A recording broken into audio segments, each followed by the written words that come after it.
Hi, Chef Rosser here with one of my Practicum students. Go ahead and introduce yourself, Stephen. Hi, I'm Stephen Waltzer. I'm a Practicum student here at El Paso Community College. And today we're going to go through sautéing techniques with you. Now, sautéing is a commonly used technique in restaurants worldwide, whether it's stir fry or French methodology, but there are some very common basics, and we're going to be going through those with you today. Enjoy.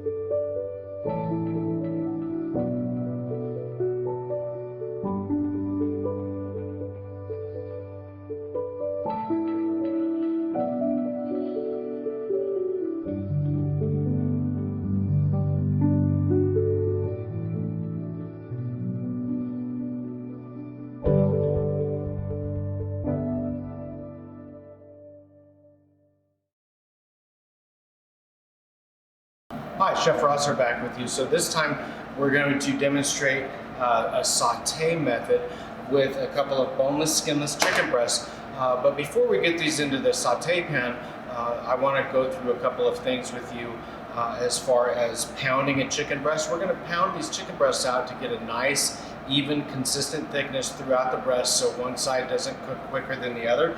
We're also going to do a dredge. Now, this is not the standardized breading technique. All we're going to do is dredge this chicken breast in seasoned flour. So we're going to go through all of these steps before we do the sauté process. Let's get started. So I've got my two boneless, skinless chicken breasts. They're nicely cleaned. I've got my cutting board down. I've got a layer of plastic over the cutting board, and we're going to put another layer of plastic on top of these breasts. Don't be afraid to use plenty of plastic. We don't want this to splatter everywhere, right? So I've got my old-fashioned meat mallet, and what I'm going to do is pound this to a nice, even thickness. Now, these are pretty small and thin already, but we want to make sure that they're consistently sized, right? So we're going to start on the thicker end, the upper lobe, and just gently pound this out.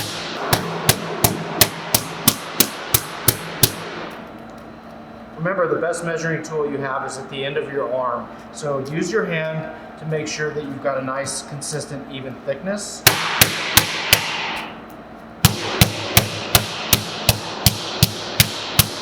Now, you don't want to use too much pressure when you're malleting, because what it will do, especially on something tender like a chicken breast, is it will shred the meat. You want it just very light pressure, almost just the weight of the mallet itself falling on the meat, and then just check it every few pounds.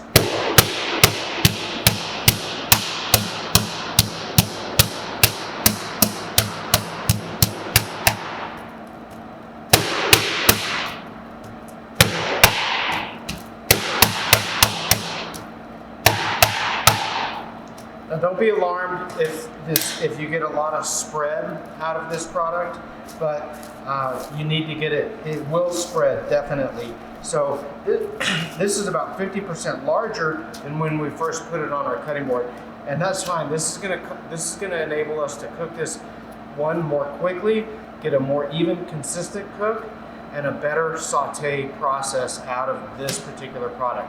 So the next thing I'm gonna do is I'm gonna remove these from the plastic, and that plastic underneath and on top really helps keep your work area clean. If you don't do that, you can have meat splatter everywhere, and that's just not very sanitary. So we're gonna go ahead and remove this plastic. See how nice those look now? Nice, thin, even consistency. And we're gonna go ahead and season these first. Now, when we're gonna season, let me go ahead and slide this out of the way so we can see this. We're gonna get our meat down, and we're just gonna add a little salt and pepper to each side. We don't want to get a lot on here because remember our flour is going to be seasoned, right? A little salt, a little pepper.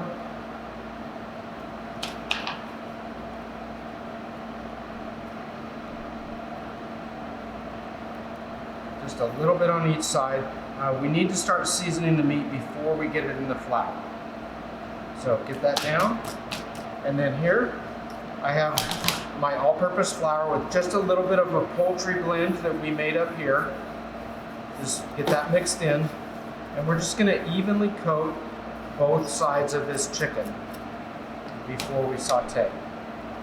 And that's gonna help this chicken retain moisture, get a better browning, and just have a nicer appearance on the plate. Also, it's great if you're gonna make a pan sauce, because that flour will help thicken up that sauce, give it some body and better consistency. All right, so make sure you shake off any excess flour, and then you want to saute this fairly quickly, because what happens is the moisture from the meat will start sogging out the flour. You don't want that to happen. So you need to get this in a saute pan rather quickly. Okay, so we're back and we're getting our saute pan heated up. Now, one of the important things that we need to remember when we're doing sautés is that we don't want our pan to be too much bigger than our product, right? The product that we're putting in the pan needs to fit well in there. So we're not going to do a little tiny chicken breast in a giant pan, because what will happen is the pan will just scorch. So we've got the appropriate size pan heating up over medium-high heat. We're going to add a little oil in just a second, let that pan get nice and hot, and then we're going to get our chicken breast in there. Okay, so we're going to get a little bit of cooking oil in here, a couple teaspoons. We don't need a lot, but we want to make sure that we get enough that will bind with that flour and get a nice, crisp, thin, beautiful chicken breast cutlet. These are tongs. That's very important. Hot pan, cold oil. We're going to lay this product in away from us so we don't splash oil on ourselves, and immediately give the pan a shake. Make sure that this product isn't sticking to the bottom. It's moving freely at this point. I need to moderate my heat, so I'm going to turn my temperature down a little bit. If it gets really hot and smoky, all I got to do is move it off like that. No panic. We've got a nice browning effect happening in the pan. You can see that happening already. That flour is helping that chicken cook nicely. It's retaining its moisture. It's nicely seasoned. We're going to have a really beautiful product when this is all said and done. Okay. We're going to check it for color. It's just about ready to flip. Now, products like this can be a little tricky to check the temperature on, but we're going to give it a shot. And it's so thin it's going to cook extremely fast. All right, I think we're about ready to flip. I'm going to turn that towards the camera so you guys can see. That is just a nice golden browning effect happening right there. Get it back over the flame and move the pan.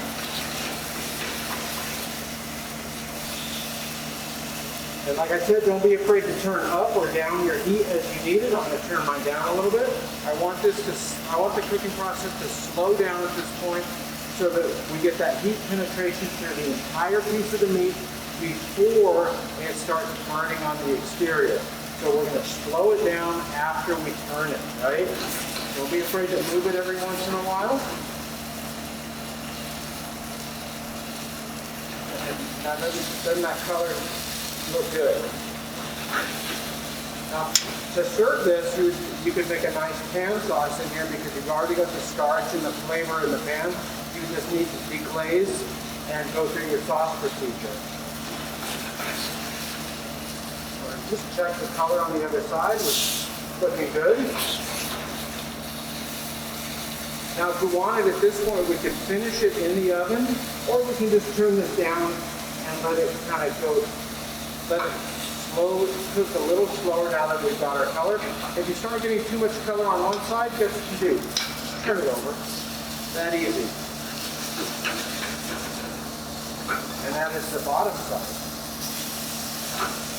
We've got a really nice saute happening here. This is good procedure for you guys to learn. This is done all the time in the restaurants. One of the indications that this is getting close to being done is you can see the moisture coming out from the interior. You see a little bit of bubbling on the surface. That doesn't mean that it's quite done yet, but that's a good indication that we're getting close. So I'm going to go ahead and turn this over one more time before we serve it. See that nice golden browning that's happening on that side? And this is getting a bit of a curl to it, so don't be afraid to use your tongs to push it flat. And you hear that beautiful sizzling, but again, note that our pan isn't blackening. We're not getting a scorching effect. We're just getting that really nice saute effect out on here. We're gonna plate this up in a second, and we'll take a look. We need to temp this for safety before we plate it up. So we're gonna use our probe thermometer, and typically what we'll do is go into the thickest part of the meat. Now this whole thing is fairly thin, so I'm gonna get this thing out on its side and just come in to the side right here and see where it's at. And don't be afraid to move your probe around to where you get into the thicker part of the meat. And I'm just gonna put it back in for 1 second. We're about 150 degrees on that. So we're gonna give it about a minute to a minute and a half, and that'll be done for plating. Chicken breast has come to temperature. We've got a nice, beautiful golden brown on both sides, and we're gonna go ahead and plate this. Put it on our plate, and we'll take it over and give it a cut. There is our sauteed chicken breast, dredged with seasoned flour. Cut this open and take a look. Nicely cooked, nice and moist and juicy inside. So today we're going to make glazed carrots, but before we begin that, we first have to blanch them, which is essentially you're going to cook them a little bit in boiling water and then shock them in an ice bath to stop the cooking. And that way when you do your saute, you only have to do it for about a minute or so.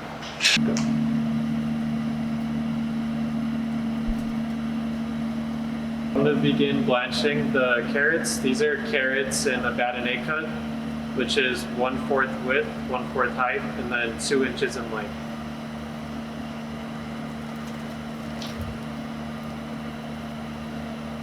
And for this amount of carrots that we prep, it's going to take roughly about 2 minutes. So now that the carrots have blanched for about a couple minutes, I turn down the heat, and I'm going to transfer them from the hot water to the ice bath, and this will stop the cooking process.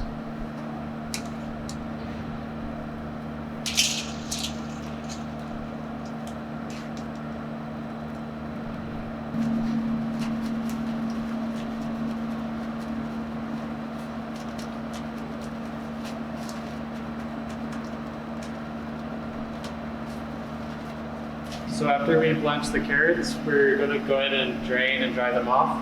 You want to make sure they're dry because it'll lead to a better saute. And while your pan's heating up, it's always good to make sure your mise en place is ready.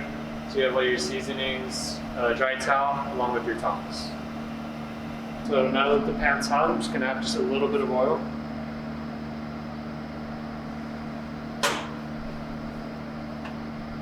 And you're going to throw in the carrots. And with your dry towel, just make sure you toss them.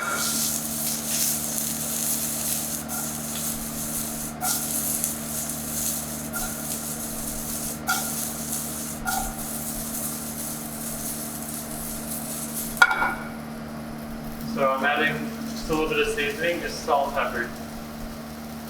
Then after this, we're just going to add some honey and finish it off with butter.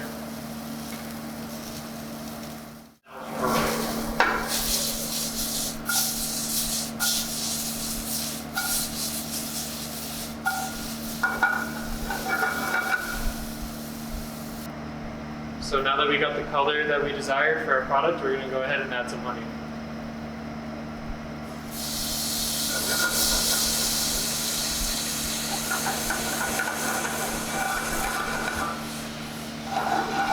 Since our pan was a little hot, I'm just moving it over just so we don't get any scorching.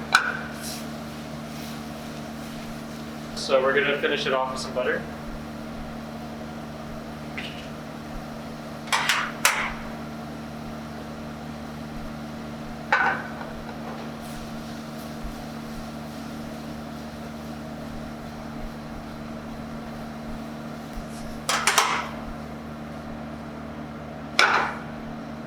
So now that we have the product we desire, I'm just going to go ahead and plate it up.